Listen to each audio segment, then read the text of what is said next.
Okay, for those of you that came in late, particularly kind of a real quick summary of that first video. Dr. Dweck is from Stanford, and so she's not a dumb lady, and she's been working all of her life and trying to figure out how to improve the way students do in class. And what she's found is that one of the most important things is how people respond to difficult challenges in the school. And that many of the students in America particularly are so used to winning an award for just participating or getting easy grades because the students don't want them to have a hard time, that when they're faced with a difficult problem and they fail, then their response is to kind of give up.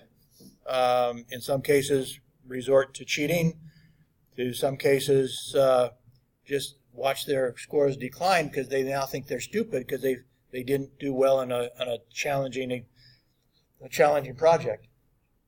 But on the other hand, students that I used to work with the migrant bilingual program in Washington State for 7 years, and what we knew we were fighting all the time was that the Native American kids were going to do really badly. They always had done badly. We knew that the migrant kids would do badly because they always had done badly. We were working hard to help them do better under the program that President Bush instituted called the No Child Left Behind Act. We were penalizing schools that didn't give the struggling students more attention and more help.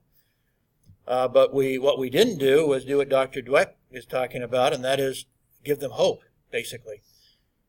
Because once the kids that they experiment with understand that struggling is not a bad thing, that while you're struggling to improve, your brain actually creates new connections. You're actually literally getting smarter as you struggle. Whereas if it's easy, your mind's not growing. And so they've seen the very kids, Seattle is in Washington State where I was working, they've seen those Native American kids that were doing badly now outscoring the Microsoft kids. Once they understood that struggling was not a bad thing, struggling is a good thing. And that not being someplace does not mean you can't get someplace. That you have to just work harder. And they successfully did it. Those and kids in the inner city, which are also among the failing students, are once they understand not to equate a challenge with failure, that they are excelling, even above the students with all the advantages. I know as part of my work with the state, I also worked with a foundation called the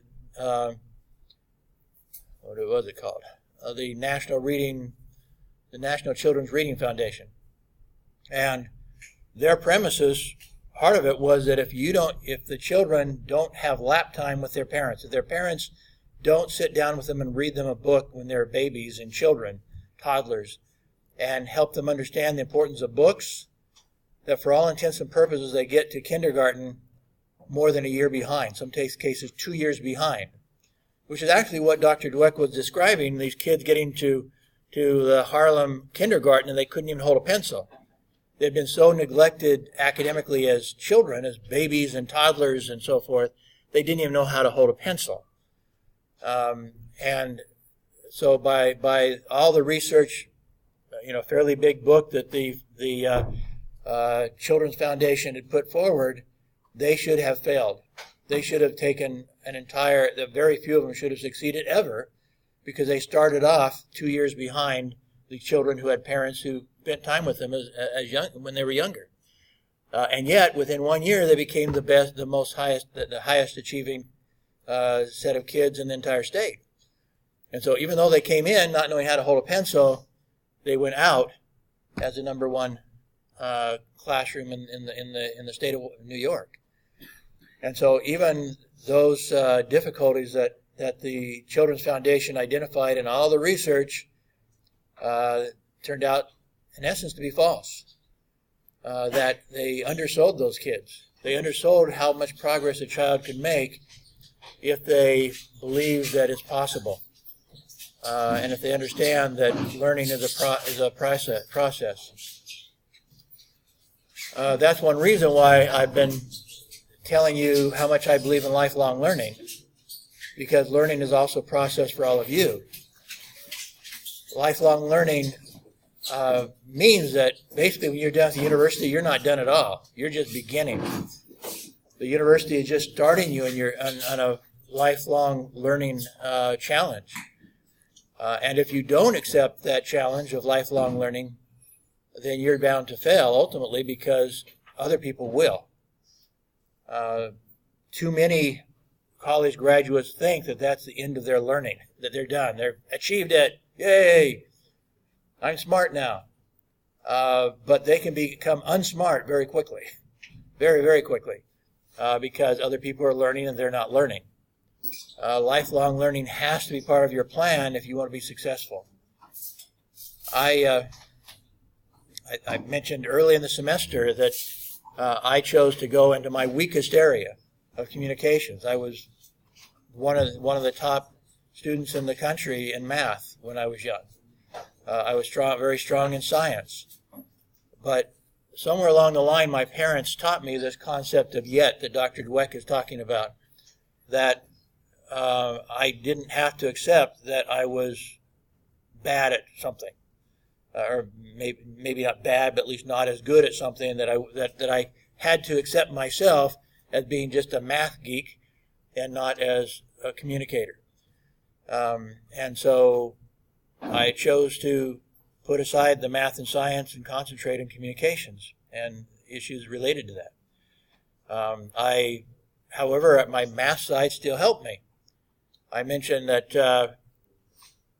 I had an opportunity to take a free class in database when I was about 35 or so. And I didn't have any good reason to take the class. I had absolutely no idea why I would want to take a database class other than it's free and I'm kind of curious. And yet within 5 years, that was the most important knowledge I had. Because once I went into marketing, that was just the beginning of personalized marketing. In fact, I guess you could say I was one of the pioneers, because I was competing against hundreds of other top marketers in the country, and I was winning because of my knowledge of database. Because when they would send out one letter communicating with prospective clients, I could send out 200 letters because I could use the database to individualize the content. And it looked like I just wrote that letter just to that one person.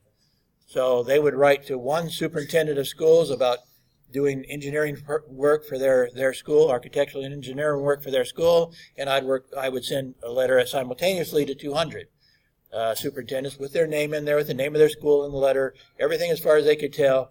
I was writing to them individually when I was indeed writing to 200. I learned how to use the database to create forms, and I was, whereas my competitors were using typewriters still to fill out complicated government forms, I recreated the form in Access Database, and with a snap of the finger, I could customize that form anytime I wanted to. So it was very specific about any project we wanted to go after. Whereas my competitors were sending the same form out to every project, and their form included stuff that was totally irrelevant to that project. So I was sending out stuff only relevant to the project. They were sending out stuff irrelevant to the project. We were getting an interview with almost every proposal that I sent out because I happened to learn how to use a database. I do encourage all of you, if you have technophobia, stop it. Stop it right now. That you need to understand that the more you learn about technology, the easier it is to learn technology the next time you confront it. And so I probably learned well over 100 different software programs. And so the next software program I'm not afraid of it, because I've seen over 100, I've learned over 100. So what's one more? That's my attitude towards any software I see. Now that doesn't mean I'm an expert at any software, but because I've done 100 and my neurons have made all these connections, the next 100 are going to be easier. So I'm not afraid of them. And the same can be true for you. Software and technology is extremely important at this time. My son is a foundation student here. he went to a special gifted school in Kazakhstan. So he was one of the best math students in Kazakhstan. But in Kazakhstan, they decided that their math students should not use a calculator. And so until he got here, he had never used a quality calculator in his life. In fact, his mother was screwing around and didn't get him a calculator until his class was halfway over. And all the other students were using sophisticated calculators in their math class, and my stepson had never seen one before, basically other than in the hands of somebody else competing with him. Well, I'll tell you that Kazakhstan is very backwards. They think that you have to know everything in your mind. You have to have all the formulas memorized in your mind. Well, that can be helpful once in a while, but in the real world it isn't. Technology can solve that problem, so why stick stuff in your mind that you don't need when it's a click away on a calculator and a computer? There's no reason to do that anymore.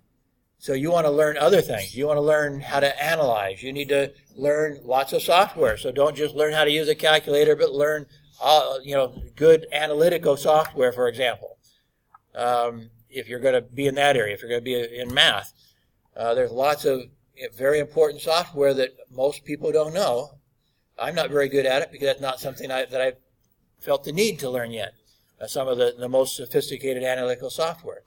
If I felt the need, if I was younger particularly, and I felt I was in a more competitive place. Actually, as it is, I get published more than my colleagues, so I'm doing fine with the high-level analytical software, and I'm looking towards the end of my career anyway.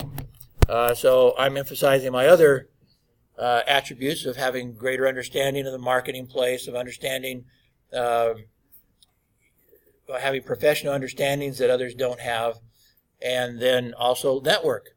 Somebody talked in the class about networking. Well, a lot of my success recently in publishing was networking because people came to me. Like I mentioned, I just got done with 2 book chapters in the last month. That kind of put me behind in my grading and stuff. But basically, the publisher came to me and said, "Ken, will you please write 2 chapters for this book?" Other competitors of mine would give their right arm to be able to have a publisher come to them and ask them to write. And they normally would submit something, and that might have a 50-50 chance of being rejected. But I knew that if they came to me and asked me because they saw what I'd done in the past, it was now a 99% chance they were going to accept that chapter because they already knew what to expect from me. And so that gave me, my network gave me a step up on all the competitors, so to speak, because now people are coming to me because I've been involved in the NGO work. A professor from Kazakhstan who is the director of a center, an NGO center for the entire country, and so she has access to all this data, and all these people came to me for my help because she knew I was a good writer and she knew that I had lots of experience with it. But I'm nothing. I have no sorts of sources like she has. I have no access to all the data that she has, but I get to co-author her publication because she's in my network. And so it's the same thing as you go through life. You build networks, you build opportunities, and so that's also an important thing. That's a lifelong endeavor. So there's lots of things you need to be doing as you proceed, and one of them is lifelong learning. One of them is lifelong networking. And that relates to kind of a self-branding, branding yourself for success. If people think that they'll be successful by working with you, guess what? They make you successful too, because they bring in their attributes. We talked about Stephen Covey and the idea of synergy. What if the smartest people want to do work with you? Guess what? That's a big advantage because now you're likely to be successful because you have the smartest people on your team. And that's part of networking. And so the more that you learn how to network, how to utilize those networks in a mutually beneficial way, it's not like I don't bring something to the table. What I bring is that I'm a writer. I'm a professional writer.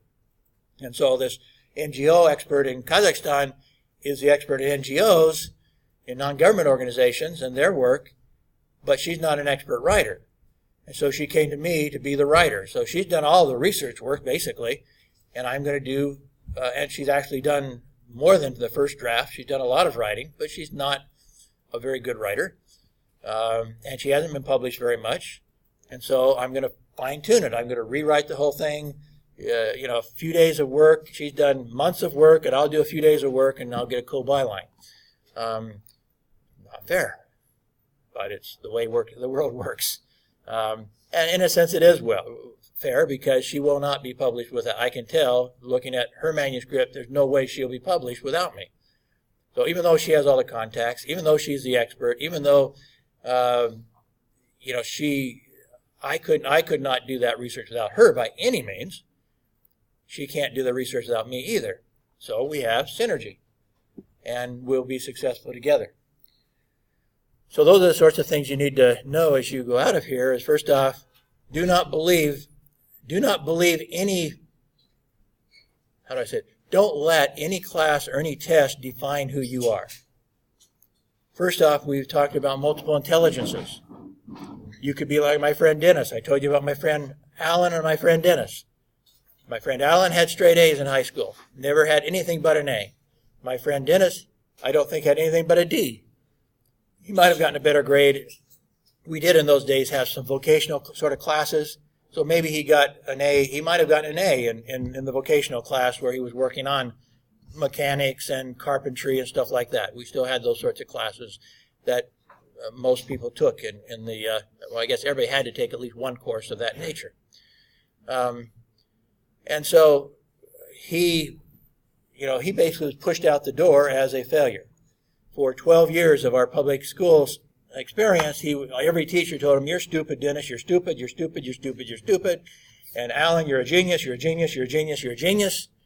I'm proud of both of them. Alan decided, while he could do anything, and he could probably make a lot of money, he chose, after pondering for several years what he wanted to do with his life, to become a prison counselor, to help people who were struggling in life and had made bad choices, to make better choices when they left prison. Dennis became a college instructor in mechanics. He found the one thing that he really could do well, and he did it so well that he was hired by a college to teach it. And so who's more successful? Stupid Dennis, or smart Alan? I think they're both doing equally well. They're contributing to society, and I'm most proud of Dennis because he did not allow the teachers to define him.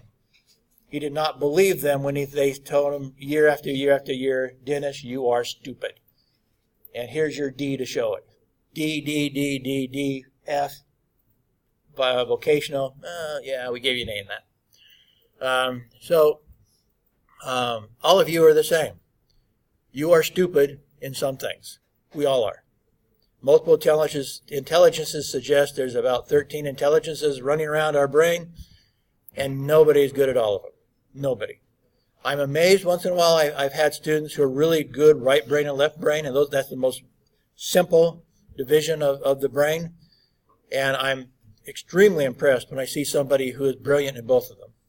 But that still doesn't make them brilliant in all 13 or so intelligences. They're still weak someplace.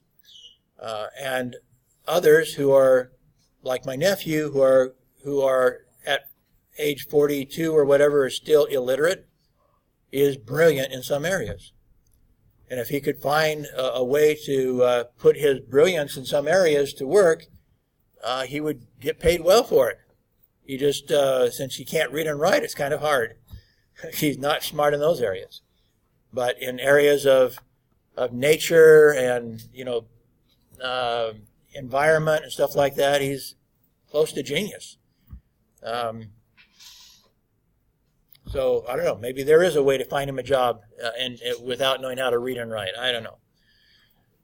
But we're all like that. We have some strong areas, we have some weak areas, but what we don't do is decide that because we have some weak areas, we are forever going to be weak in that area, and that we certainly don't let the fact that we're weak in some area label us as being stupid. We're willing to fight that and willing to accept what Dr. Dweck was saying in this video. We just haven't gotten there yet. We just need to work harder. We need to do, there's no reason for us not to be able to achieve mentally whatever we want to achieve, whatever that is. We just have to work. And it literally builds new neuron connections, stronger neuron connections, and makes us literally smarter, not just that we've learned more. That's not what happened. We actually learn more, but we also develop more connections. Our brain is actually functioning better, smarter. Okay, we're supposed to have 2 more presentations today. Who's ready to present? Anybody here to present? Come on up.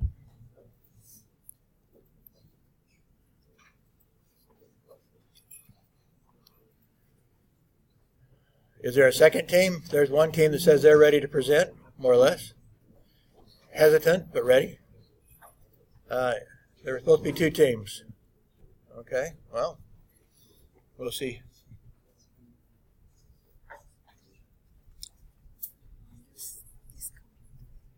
Yeah, because this is where the recording device is, so I record you. So I use laptop of yours. This one. So we have the video recorder. So if you have a PowerPoint or something, you can stick it in there.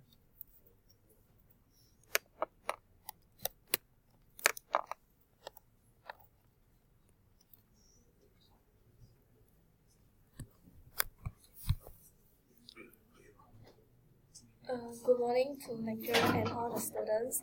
The topic we are going to present is Robert Greene. My name is Chang Si-en and this is my teammate T. Pei Xiang.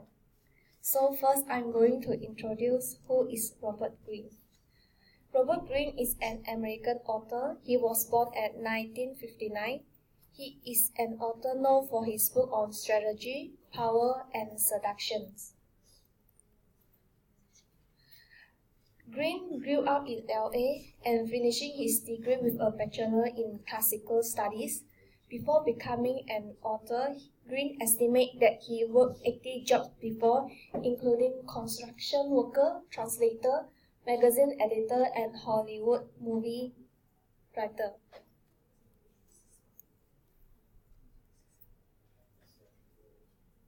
He has wrote 5 international bestsellers, which is The 48 Laws of Power, The Art of Seduction, The 33 Strategies of War, The 50th Law, and Mastery.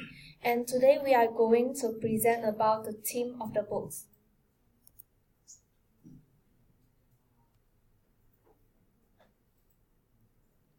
First, I'm going to talk about the 48 Law of Power. Greene initially formulated some of the ideas in the 48 Law of Power while working as a writer in Hollywood and concluding that today's power elite share similar traits with powerful figures throughout history. In 1995, Greene worked as a writer at Fabrica.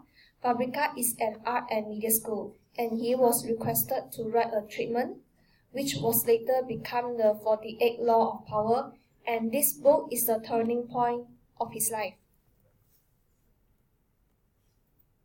The 48 Law of Power is Greene's first book and it was published in 2000.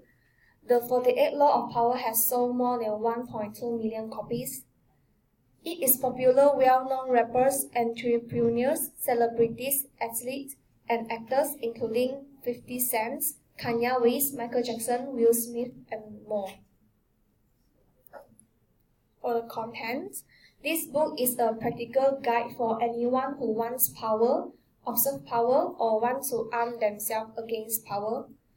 The laws are a distillation of 300 years in a history power, drawing on the life of strategists and historical figures such as Niccolo Machiavelli, Sun Tzu, Haile Selassie, Karl von Clausewitz. Each law has its own chapter complete with a transgression of the law, observance of the law, and reversal. The author views everything through the lens of power, which results in a distinctly uncomfortable degree of honesty about why humans do what they do.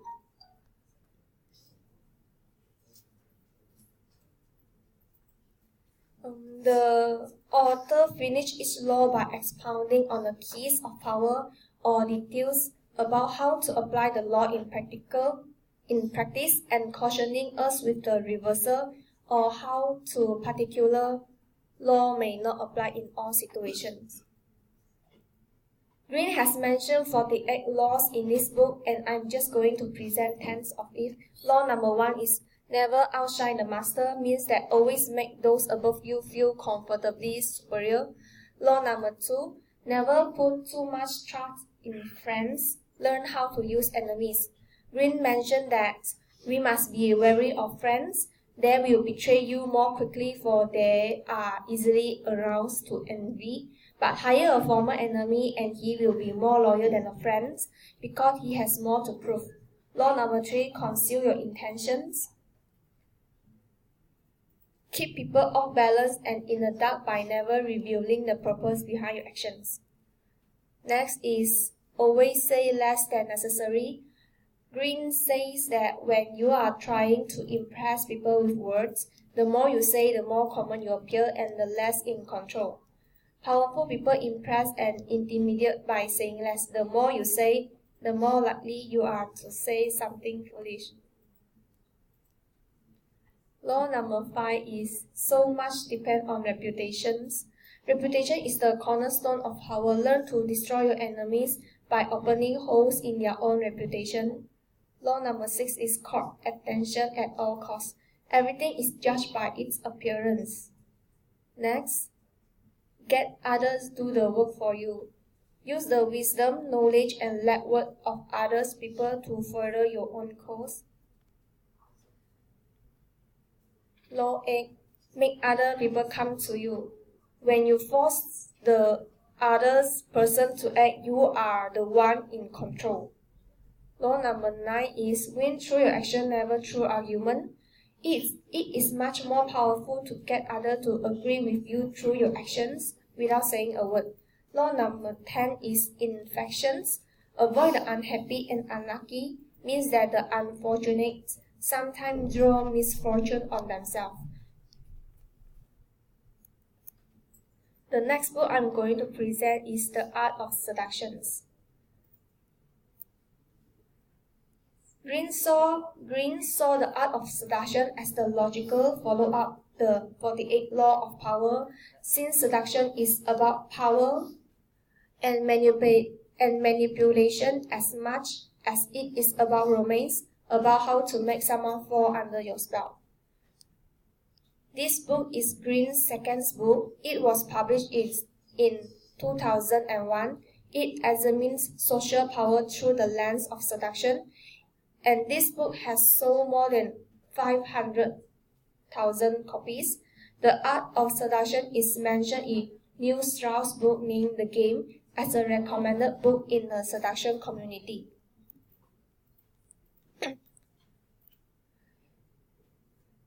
It is a handbook on the most subtle and effective form of power and seductions. This book profiles the 9 types of seducer, which is the red, the siren, the charmer, the natural, the charismatic, the ideal lover, the dandy, the star, the coquette, and the anti-seducer. And also 18 types of victims.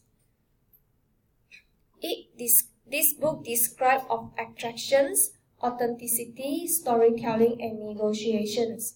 Green used examples from historical figures such as Cleopatra to support the psychology behind the seduction.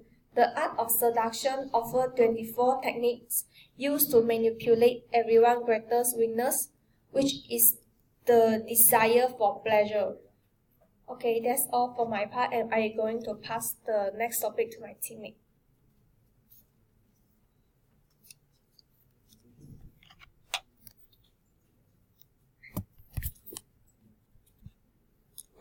And now I'm going to talk about the 33 Strategy of War.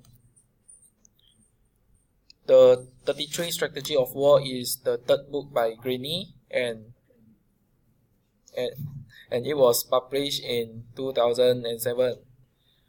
This book has sold more than 200,000 copies, and the Sunday Times called the book an excellent toolkit for dealing with business and relationship, and the Independent called Green a modern-day Machiavelli. The book is divided into 5 parts: self-directed warfare, organizational warfare, defensive warfare, offensive warfare, and unconventional warfare. The book cited a wealth of historical war cases, refining out 33 effective strategies. The author tried to guide people to use a strategy vision to look at life and apply it to daily events and interpersonal relationship to help more sensible, clearer view of everything around. After that, I'm going to talk about the 50 Law. The 50 Law is the 4th book by Green, written collaboratively with rapper 50 Cent, and it was published in 2009. The book debuted at rank 5 on the New York Times bestseller list and was a USA Today bestseller. The book mixes talk of strategy and fearlessness by supplementing anecdotes from 50 Cent rise as both a young urban hustler and as an up-and-coming musician with lessons from various historical figures. Each of the 10 chapters in the book explain the factor of fearlessness and begin by telling how 50 Cent learned this fearless philosophy in Southside Queens. After that, I'm going to talk about the mastery. This book is Green's fifth book. Mastery was released on November 2012. Mastery reached rank 6 on the New York Times bestseller list and was featured in the New York Times. Mastery examines the life of both historical and contemporary figures such as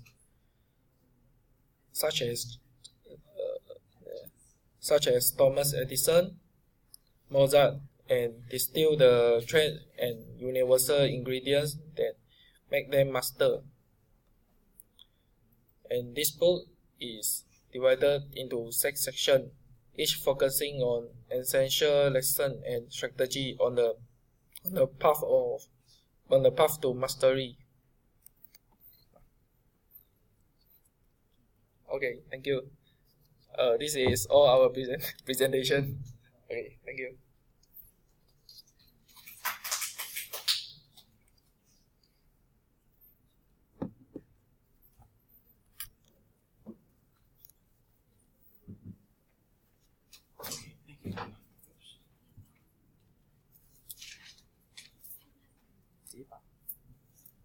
You can pull it out. It was actually, I was going from the desktop version anyway.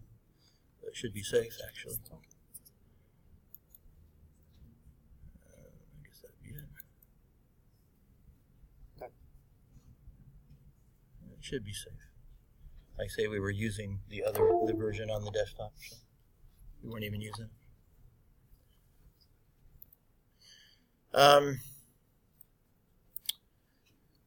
So anyway, like I said, next week we really don't have, I have relatively little for you to listen, and a lot of that will be done in class.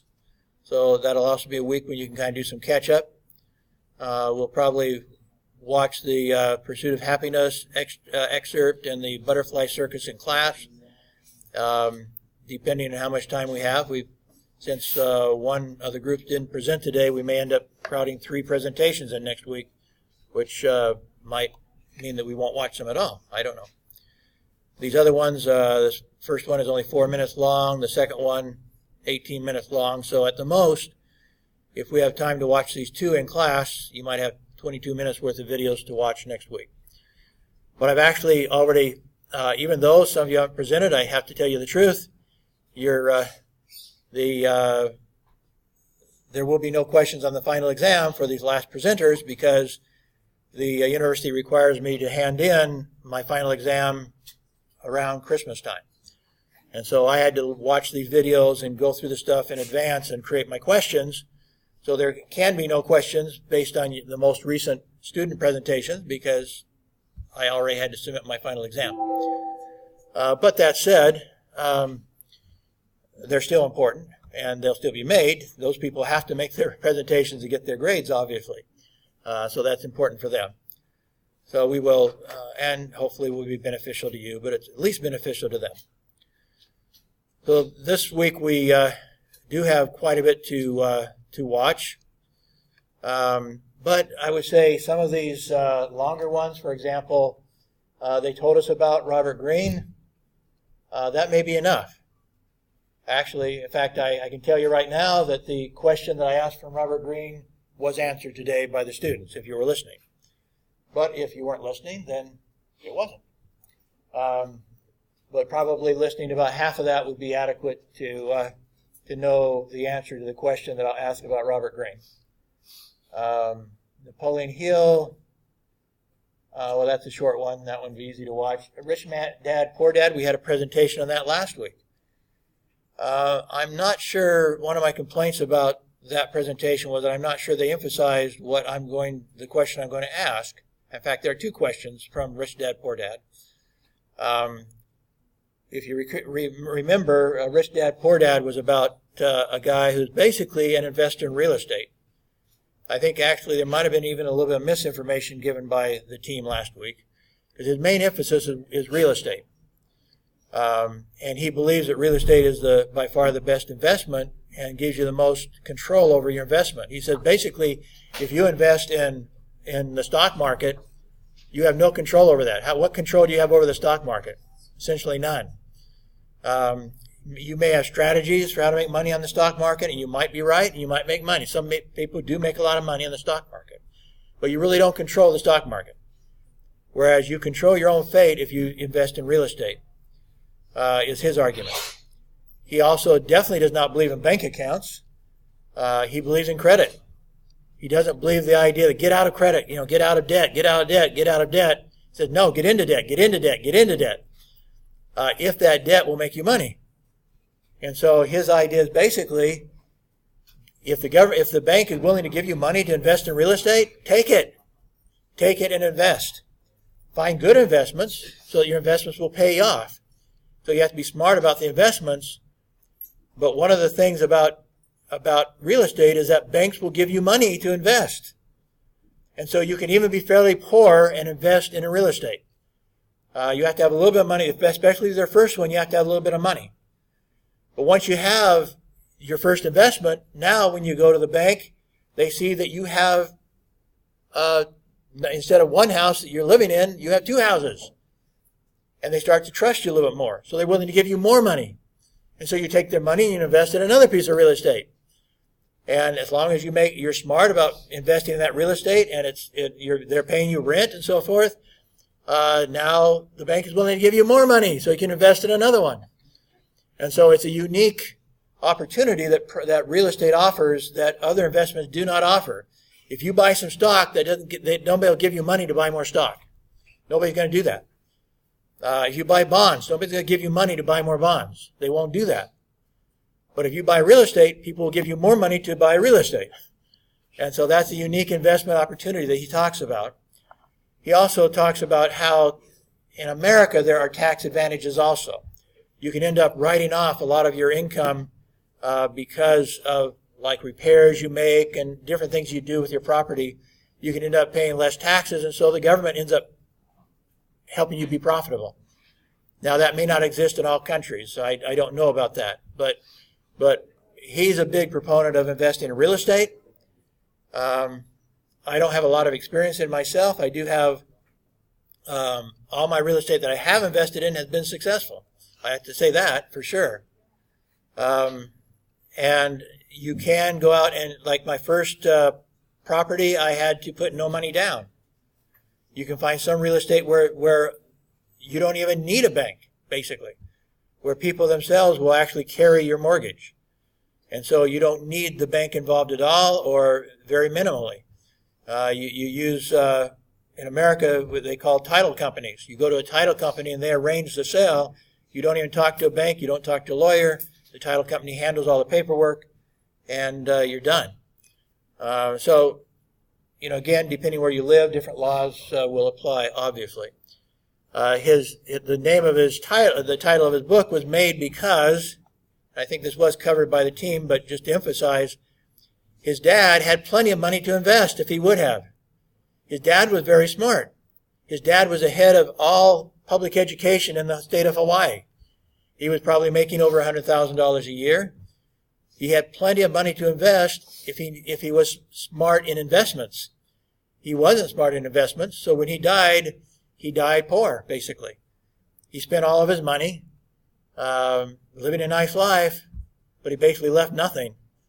Whereas his friend's dad, who he used to visit a lot and learn from, and therefore he calls him his second dad, his friend's dad had no college education.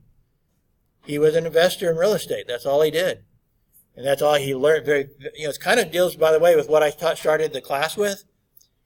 Kind of my friend Dennis, the mechanic, who's a college instructor now, who had almost straight D's in high school. You don't have to be smart in everything to be rich. You have to be smart in something. Just something. And take advantage of that something that you're smart in. And in fact, that's an important strategy to become, as possible, an expert in something. To be somebody that people come to because you have become an expert in at least one thing. And so, the author here of Kiyosaki, Robert Kiyosaki, he became an expert in one thing: real estate investments. Now he turned around and was able to be, was a top-selling author as well. He's funny to listen to. His videos on YouTube, you could listen to him and learn a lot, and you laugh about it at the same time. He's very self-deprecating. He's funny. You can understand, kind of like my brother, who didn't finish college. He has a great personality, and that is worth millions of dollars to him. Millions of dollars. A good personality is worth a lot. That's why I'm a failure economically. So, you take advantage of what you have, and not all intelligence, as I've said before, is measured in a classroom, especially social intelligence.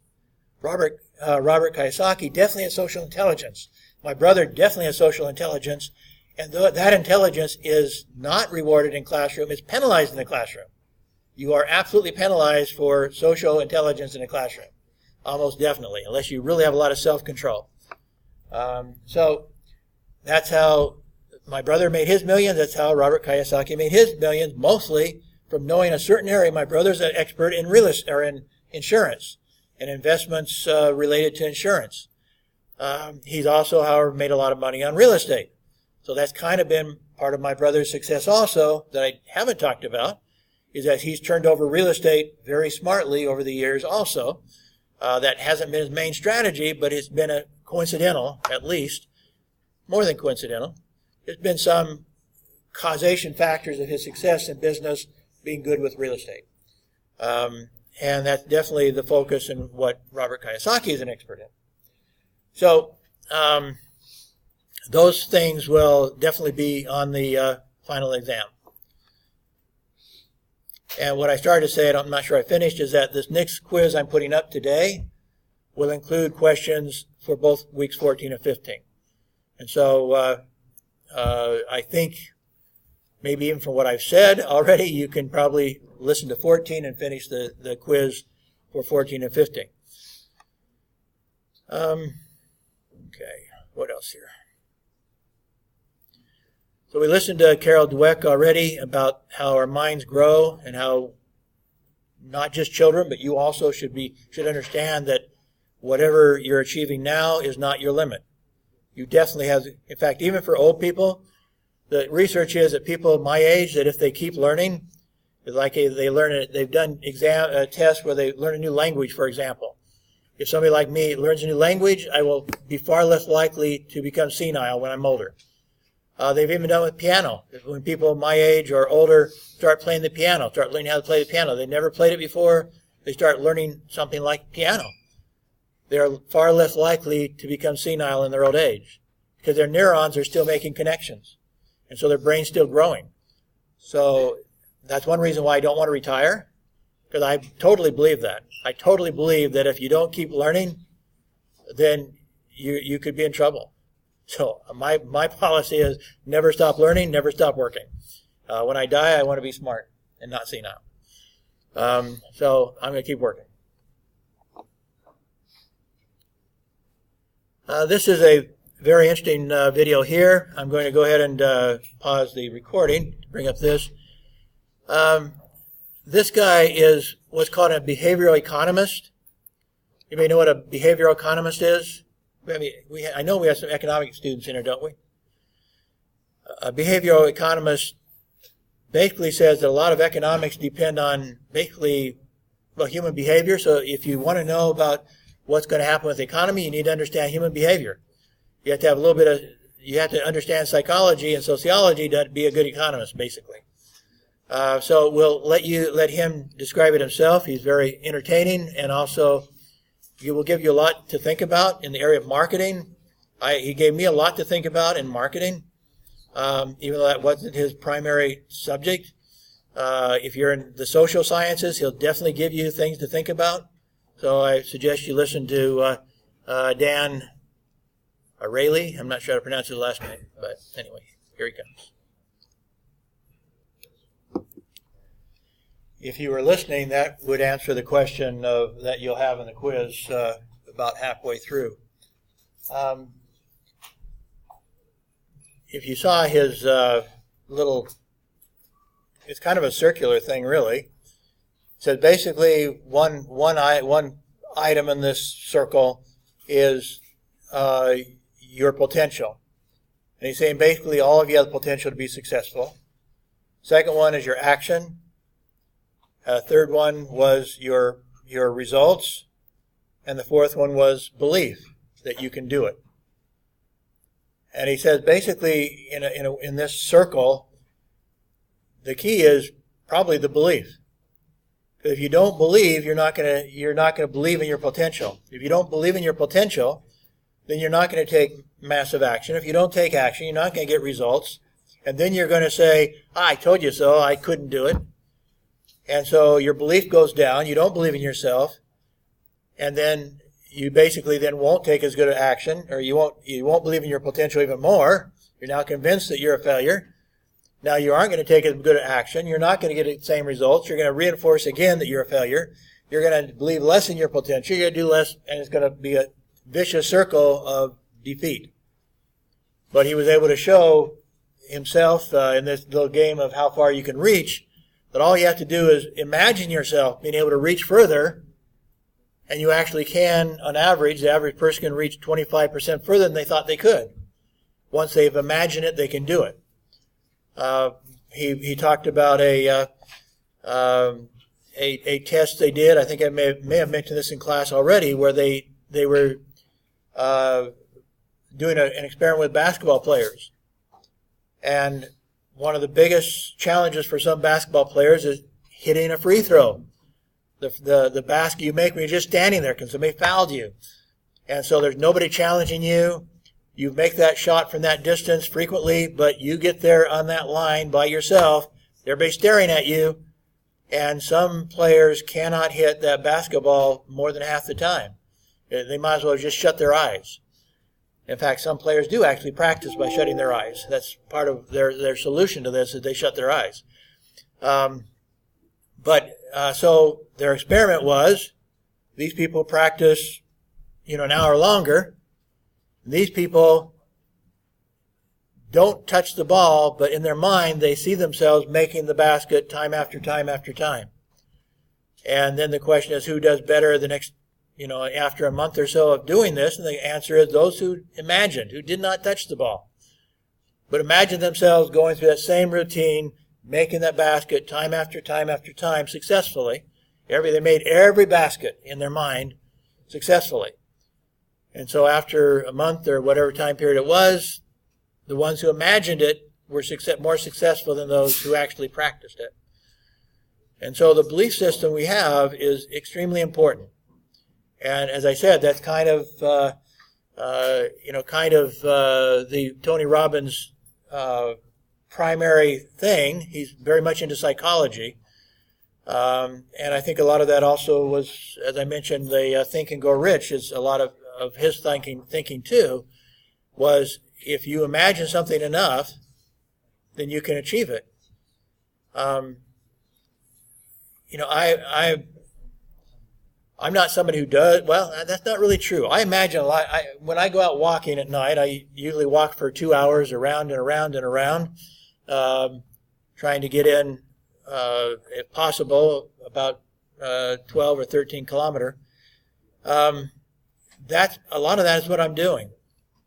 I'm imagining what I want to accomplish. I'm thinking about it first. What is it I want to accomplish? And then in many cases, I'm imagining it. For one thing, that sets up your reward system. If you're imagining it, you're imagining what you will get out of it. Now you're setting yourself, this is the reward I'm going to get. But also you're establishing a belief that you can do that. And you can be more successful that way. It seems kind of trite. It seems kind of silly. And yet, they're all, it's been proven very, very successful. This guy in the shirt, he was mentioning that he was working at a video store for like $7 an hour, putting videos back on the shelf. And every day he would take with him 2 magazines. And I think this idea was good, that the 2 magazines was important. One magazine was about entrepreneurship. He's reading about how people were succeeding. And so he poured into his mind how to be successful as an entrepreneur.